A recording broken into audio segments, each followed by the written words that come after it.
Je vais vous faire une petite vidéo sur comment on réalise une pièce simple sur TopSolid. Donc, on commence, on prend une esquisse, on dessine une esquisse simple. Je peux dessiner un petit peu, un peu compliqué pour ajouter des chanfreins après. Alors, donc, je peux prendre la cotation et la contrainte ici pour mettre des cotes sur mon esquisse. Donc, la première, si je vais mettre par exemple entre les deux lignes, donc je sélectionne la première ligne et la deuxième ligne. Alors là, j'ai rajouté une cote, donc elle est en double. Vous voyez bien qu'elle est entre parenthèses par exemple. Donc, ça, je peux la supprimer et il n'y a pas de souci. Alors, pour la supprimer, je peux qu'elle s'échappe. Pour la supprimer, du coup, il faut juste cliquer sur la cote et cliquer sur Sub du clavier ou un clic droit et puis vous pouvez la supprimer comme ça. Alors, je prends en contrainte encore une fois, donc je sélectionne le premier et je sélectionne le deuxième par exemple. Là, je peux donner une cote de 30 par exemple, je le laisse comme ça. Si je vais donner un angle, c'est pareil, hein, donc entre les deux, hein, donc entre celui-ci et celui-ci, c'est un angle 90. Là, il y a déjà une contrainte, donc je ne peux pas le rajouter, c'est pas nécessaire. Une fois qu'on a fini, donc on va quitter l'esquisse. Alors, on peut aller dans Forme et puis extruder pour extruder la matière. Donc, on sélectionne l'esquisse, donc voilà.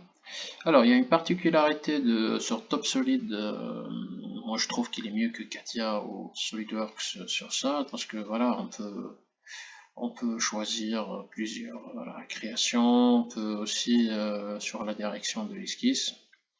Ici, on a la longueur, ici aussi, on a le décalage qu'on trouve aussi sur Katia, hein. On peut trouver le décalage sur Katia, donc par exemple, le décalage, comment ça marche? Je peux par exemple mettre 30.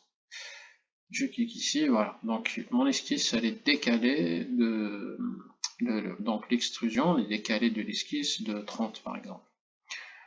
Je peux sélectionner sur deux côtés, et puis voilà, donc je peux voir avec le décalage, donc c'est à partir de là, sur les deux côtés, donc il y a 52 à partir du décalage bien sûr. Alors je remets le décalage à 0.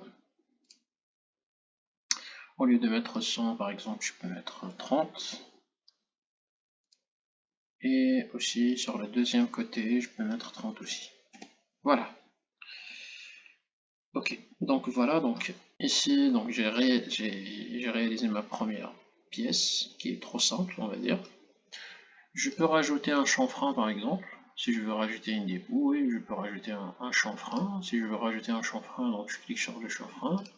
Je clique sur une arête, là il me donne 10 par exemple, je valide. Alors, sur le chanfrein, bien sûr, identique, différent, donc là vous pouvez changer pas mal de paramètres. Je reste sur celui-ci. Oui, je peux vous montrer aussi une particularité sur ce TopSolid. Par exemple, si je vais choisir celui-ci, si je veux réaliser un chanfrein de ce point à ce point, par exemple, j'ai qu'à sélectionner ce point-là et ce point-là, par exemple, ça c'est. Alors, donc je sélectionne que le point qui est là, donc voilà la direction. C'est un chanfrein, je peux cliquer deux fois sur la flèche, comme ça j'inverse le chanfrein.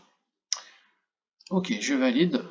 Je peux rajouter aussi un congé d'esquisse, pardon, c'est pas un congé d'esquisse. Donc voilà, je peux rajouter un congé. Allez, je vais mettre un congé de 10. Et puis c'est pareil, hein, donc ici, je peux sélectionner un point. Par exemple, le point qui est là. Voilà, exemple. Donc, il y a des petites astuces sur TopSolid qu'on retrouve qui sont vraiment pas mal, hein, je trouve qu'ils sont très bien. On va essayer de faire un perçage, et je vais vous montrer aussi une astuce sur TopSolid. Par exemple, si je veux réaliser un perçage ici, par exemple, je vais mettre repère, alors je cherche un plan de milieu, repère par trois plans, repère pour polarité, repère radial, repère par intervention, alors ça non. Alors, est-ce qu'on peut trouver la symétrie ici? Ah, il n'y a pas longtemps, en fait, j'ai pas utilisé TopSolid, donc je suis passé sur Katia. Mais sinon, il y a une particularité qu'on peut sélectionner deux plans pour nous donner repère absolu, ok. Bon, c'est pas grave. Bon, avec, pour le perçage, donc voilà, vous pouvez choisir pour faire un trou taraudé, vous pouvez choisir pas mal. Là, c'est un perçage, vous pouvez choisir le diamètre, donc type de profondeur, et puis la frisure de tête. Voilà, il y a plusieurs paramètres qu'on peut choisir sur le perçage. Là, par exemple, je peux mettre un trou taraudé, donc je peux choisir le taraudage. Bon, j'ai pas changé les unités encore, hein, donc voilà, donc le trou, je peux changer toutes les... le taraudage, je peux régler les paramètres de taraudage à l'intérieur. Voilà. Si je veux essayer de faire un trou taraudé. Je peux aussi faire une poche, par exemple une poche sur Top Solid en abattement de matière. Je peux sélectionner une surface.